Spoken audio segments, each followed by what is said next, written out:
아마존 같은 경우에는 자율주행 드론 본격적인 투자를 하고 있어요. 자, 잠깐 이벤트 정리하고 가겠습니다. 자, 여러분들 안녕하세요. 재무주치 닥터 이재무입니다. 자, 여러분들 영상 보시고 좋아요와 구독하기 그리고 알람 버튼 댓글도 많이 달아주세요.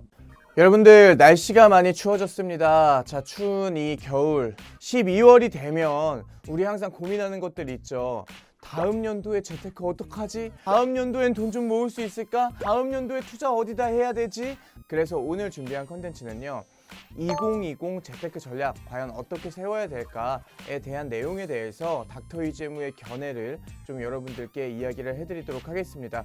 사실 이 경제적인 부분이나 재테크에 대한 견해는 전문가마다 다 다르고 사람마다 다 다르게 생각을 하기 때문에 여러분들이 그냥 제 영상을 참고해서 나 다음 연도에 요런 계획을 좀 세워봐야겠구나 이런 생각들을 하시면 좋을 것 같습니다. 그리고 오늘 영상 꼭 끝까지 보셔야 되는 이유가요, 마지막에 여러분들한테 또 좋은 정보를 하나 드릴 거고, 그 KB금융이 이벤트 하고 있는 거에 대한 소개를 제가 조금 알려드릴 테니까 오늘 영상 끝까지 필수 시청해주세요.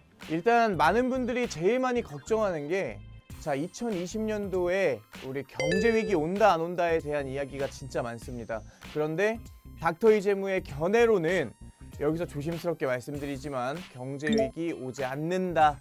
2019년도 한 해 어땠습니까?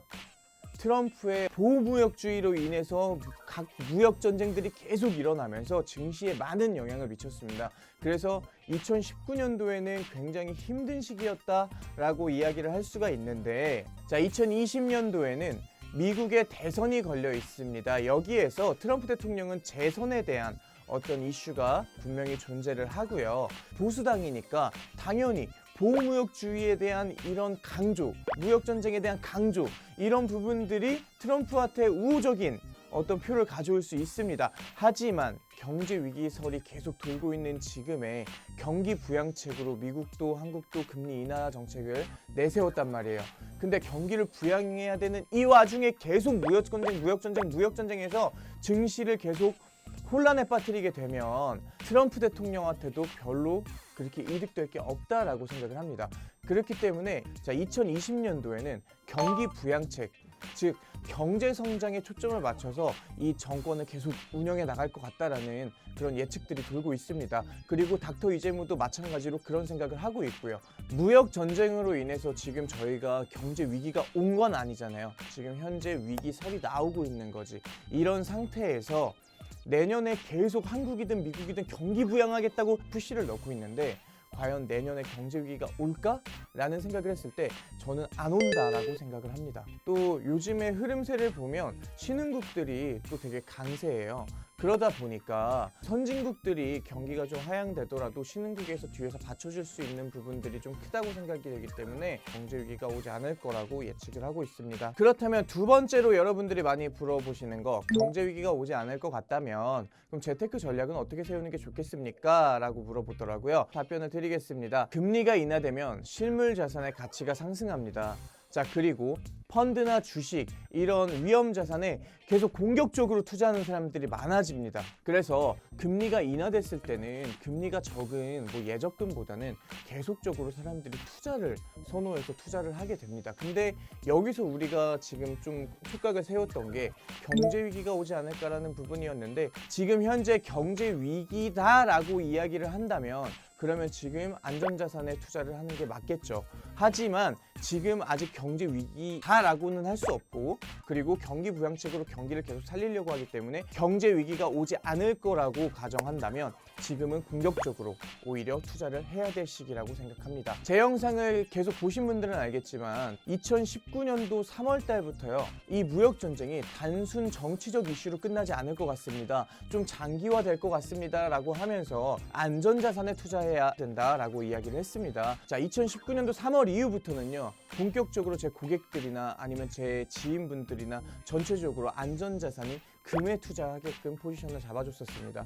그래서 보통 제 주변 분들은 연평균 약 10%에서 15%의 평균 수익률을 실현하셨는데, 이번 연도에 투자해서 좀 손실을 봤다라고 하시는 분들도 굉장히 많습니다. 그런데 투자는 어쨌든 손실이라는 게 분명히 존재해요. 무조건 오를 수는 없는 거예요. 그래서 2020년도에는 여러분들이 2019년도에 손해본 거 막 이런 거 좀 잊어버리시고 좀 제 포지셔닝을 좀 잘 하셔가지고 2020년도에는 조금 더 공격적으로 투자를 해봐도 좋지 않을까라는 생각을 조심스럽게 해봅니다. 왜냐하면 여러분들 떨어졌을 때가 기회예요. 그 여기에 대한 근거는요, 또 한 가지가 있어요. 뭐냐면 산업이 계속 발전하고 있다는 겁니다. 아무리 경제 위기설이 돌고 뭐 무역전쟁, 보호무역주의 막 이런 얘기들이 나와도요, 결국에 산업은 계속 발전하고 있다는 겁니다. 기업들은요, 계속 미래 산업에 대해서 공격적인 투자를 하고 있어요. 자, 구글만 봐도요, 그 인간의 수명을 늘리는 이런 칼리코 프로젝트나 아니면 뭐 자율주행, 그 다음에 아마존 같은 경우에는 자율주행 드론, 이런 AI 기술이나 이런 부분에 굉장히 많은 투자를 하고 있습니다. 제가 보는 어떤 키포인트는요, 바로 5G에 달려있는 것 같아요. 실제 아직 5G는 광고만 나오고 있지 실제 기술이 고도화되진 않았다라고 볼 수 있습니다. 아직 극초기 단계예요. 그래서 2020년도에는 이런 5G를 개발하고 있는 이런 통신 기업들, 이 네트워크 사업을 하는 이 기업들이 좀 5G에 좀 더 공격적인 투자를 하면서 좀 더 기술을 고도화시켜내지 않을까라는 생각을 저는 하고 있습니다. 여기가 투자의 어떤 포인트가 되어야 된다는 거죠. 누누이 얘기하지만 기술이 다 상용화되고 이미 출시가 되고 이럴 때 투자하려고 그러면 늦어요. 그 전에 우리는 포지션을 잡아야 됩니다. 그리고 부동산 관련돼서 물어보시는 분들도 많은데요. 부동산은요, 2019년도에 정말 정부의 어떤 이 규제 때문에 굉장히 난항을 겪었습니다. 이 난항을 겪었음에도 불구하고 2020년도에 그럼 금리 인하와 더불어서 이런 정책들이 풀릴 거냐? 아니요, 저는 더 강화될 거라고 생각합니다. 현 정권에서 더 강하게 밀어붙일 것 같다라는 생각이 좀 드는데요. 그럼 이제 2020년도에 부동산은 어떻게 해야 될까? 를 고민했을 때 저는 무주택 소유주라면 오히려 기회가 될 수 있다라고 생각을 해요. 아무리 부동산 정책이 강화되더라도 자, 무주택 소유주라면 제약받는 부분들이 굉장히 적습니다. 그렇기 때문에 오히려 지금이 기회다라고 볼 수 있어요. 그래서 분양을 좀 적극적으로 넣어보시는 것도 좋을 것 같아요. 왜? 아파트를 싸게 살 수 있는 방법 중에 제일 좋은 방법이 아파트 분양이니까요. 하지만 매매는 조금 조심스러울 필요가 있어요. 자, 2주택 이상의 소유주분들은요, 오히려 지금 부동산을 좀 매도하는 시기가 되지 않을까라고 생각을 해요. 2020년이 이 강화되는 정책에서 계속 세금 내고 막 이렇게 하지 마시고 오히려 지금은 좀 속편하게 매도를 하시고, 그리고 나서 나중에 또 다른 기회를 찾아보는 것도 좋은 방법이라고 저는 생각을 합니다. 자, 물론 이거는 저만의 견해이기 때문에 어떤 판단을 할지 그거는 다 여러분들의 몫이라고 저는 생각을 합니다. 자, 2020년 공격적으로 투자해라 라고 하면 어떤 산업이 발전할 것인가에 대해서 세부적으로 알아보고 그리고 투자 포지션을 잡아야 됩니다. 자, 보통 요즘에는 DNA라고 합니다. D는요, 데이터를 뜻하고요. 그 다음에 N은 네트워크, 그 다음에 A는 여러분들이 다 아는 인공지능 AI라고 이야기를 합니다. 이 산업의 귀추를 계속 주목을 해야 돼요. 앞으로 이 기술들이 발전해서 우리한테 어떤 편리함을 갖고 오는지, 우리의 삶을 얼마나 더 유용하게 만들어줄지 계속 생각을 해야 된다는 겁니다. 그리고 개인적으로 생각을 했을 때는 이 콘텐츠 산업도 빠질 수가 없을 것 같아요. 점점점 이제 소비는 줄어들고 그러다 보니까 미디어에 대한 시청하는 시간들도 굉장히 많아지고 있기 때문에 이런 콘텐츠 산업들이 조금 더 잘 되지 않을까라는 생각도 하고 있습니다. 이 DNA 산업 중에 그리고 제일 빨리 발전이 돼야 되는 부분들은요, 네트워크 산업의 5G 기술입니다. 이 5G 기술이 도입이 돼야지만 모든 산업이 흥행할 수 있어요.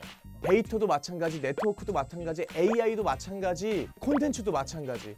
그래서 제가 보고 있는 라인은요, AI 쪽에서 이제 로봇 기술이나 아니면 자율주행 서비스에 좀 많은 관심들이 가고 5G 기술의 어떤 고도화에 따라서 컨텐츠 산업도 굉장히 많이 커질 거예요. 그건 뭐냐면 VR 컨텐츠들이 굉장히 많이 생산될 것 같고, 그리고 두 번째는요, 홀로그램입니다. 홀로그램 컨텐츠들도 굉장히 많이 나올 것 같아요. 굉장히 그리고 다양한 방면에서 쓰여질 것 같습니다. 그리고 세 번째는요, 게임 분야. 이 게임 분야에서도 굉장히 많은 더 재밌는 게임을 만들어낼 수 있고 우리가 이제 실제로 가상으로 경험해 볼 수 있는 이런 게임들이 계속 나올 거기 때문에 이런 산업이 계속 발전할 것 같습니다. 그래서 우리는 5G 기술이 빨리 고도화되기를 우리는 속으로 간절히 바라야 되는 거죠. 자, 그리고 마지막 네 번째로 제가 조금 해드리고 싶은 이야기는요, 재테크를 저한테 문의하시는 분들이 계속 이야기하는 게 나는 어떤 재무 설계가 제대로 만들어져 있지 않아. 자, 그런데 월급이 들어와서 이거를 그냥 다 막 투자로 몰빵한다고 여러분들 부자 될 수 있을 것 같습니까? 여러분들의 자산이 되게 불안정적이 되기 때문에 이 탄탄한 재무 설계를 기반으로 해서 이걸 먼저 다져놓고 계획과 목적성 있는 돈들을 만들어 놓으셔야 돼요. 그래서 투자는 종잣돈으로 하셔야 됩니다. 그래서 아직까지 종잣돈이 없다, 그럼 여러분들 재무 상태부터 확인하세요. 그리고 재무 설계를 좀 기반을 다져놓고 그리고 나서 종잣돈 규모를 만들어서 2021년, 2022년 요때를 노려보셔야 됩니다. 자, 오늘 한 4가지 정도로 제가 2020년에 어떤 재테크 전략에 대해서 좀 이야기를 좀 해봤는데요. 첫 번째는 경제 위기가 올까 안 올까에 대한 부분에서 저는 오지 않을 거라고 생각을 하고 있고요. 두 번째 재테크 전략은요, 금리가 인하됐기 때문에 예적금보다는 좀 더 공격적으로 펀드나 주식에 자산을 늘릴 필요가 있다라고 말씀을 드렸고요. 그리고 부동산 가지고 계신 분들은 뭐 다주택 세대주 같은 경우에는 조금 매도를 고민해 보시고, 무주택 세대주 같은 경우에는 좀 가치 상승이 클 것 같은 곳에 분양을 계속 좀 넣어가지고 내 집 마련에 성공하시는 어떤 기회를 좀 얻으시면 좋을 것 같습니다. 세 번째로, 그러면 재테크 전략을 짰는데 여기에 대한 근거, 그러니까 산업의 발전이 어떻게 될 것이다 라는 내용, 우리 5G를 기반으로 해서 DNA 사업이 부각될 것 같다 라고 말씀드렸고, 그리고 컨텐츠 산업이 활성화될 것 같다라고 이야기를 드렸습니다. 자, 그리고 네 번째입니다. 재테크 하기 전에 난 투자 머릿속에 투자만 머릿속에 박아놓지 말고 내 안정적인 재무 상태, 즉 재무 설계를 먼저 진행하신 다음에 그 다음에 안정적인 현금 흐름을 만들어 놓고 그 다음에 종잣돈으로 투자할 생각을 하셔라. 무조건 투자에 욕심 낸다고 투자 다 되는 거 아닙니다. 자, 이제 여러분들 2019년도에 마지막 달입니다. 월 초에 계획했던 다양한 목표라든가 이런 부분들을 이루셨는지 한 번 더 고민해 보시고요. 그리고 2020년을 맞이하기 전 2019년 12월에 여러분들의 내년 재테크 계획이나 돈적인 목표, 그 다음에 나만의 목표들을 정확하게 수립하셔가지고 한 달을 좀 알차게 보내시는 분들이 되셨으면 좋겠습니다. 자, 잠깐 이벤트 정리하고 가겠습니다. 자, KB금융 공익재단에서 이번에 KB 경제교실이라는 컨텐츠를 또 만들었다고 합니다. 자, KB스타 경제교실 댓글 달기 이벤트, 건강한 금융생활을 위한 2020년 나의 소망과 꿈은 이라는 주제예요. 그래서 여러분들이 댓글을 자유롭게 적어주시면 되고요. 자, 이 이벤트는요, 누구나 참여하실 수 있고요. 12월 15일 일요일까지 참여가 가능합니다. 그 당첨자 발표는 12월 28일 날 개별 연락이 될 거고요. 1등은 아이폰 11이고요. 자, 2등은 아이팟 2세대. 자, 그리고 3등은 BHC 치킨 기프티콘. 아, 맛있겠네요. 그리고 스타벅스 커피 기프티콘이 4등이고요. 그리고 5등은요, CU 편의점 기프티콘을 제공해 준다고 합니다. 자, 제가 이 KB 경제교실 요 콘텐츠를 제가 링크를 받아갖고 좀 들어가 봤는데, 초등학생부터요 성인들까지 굉장히 쉽게 알 수 있는 경제 정보들이 들어가 있습니다. 그래서 굉장히 유익하더라고요. 그래서 여러분들이 많이 또 봐주시고 시청해 주시면 좋을 것 같습니다. 자, 이거 광고 아니고요, KB 공익재단에서 하기 때문에 저희도 공익적인 목표로 여러분들께 전달을 해드리고 있는 거고요. 제발 광고주분들 광고 좀 많이 주세요. 오늘 방송 여기서 마무리하도록 하겠습니다. 여러분들 안녕.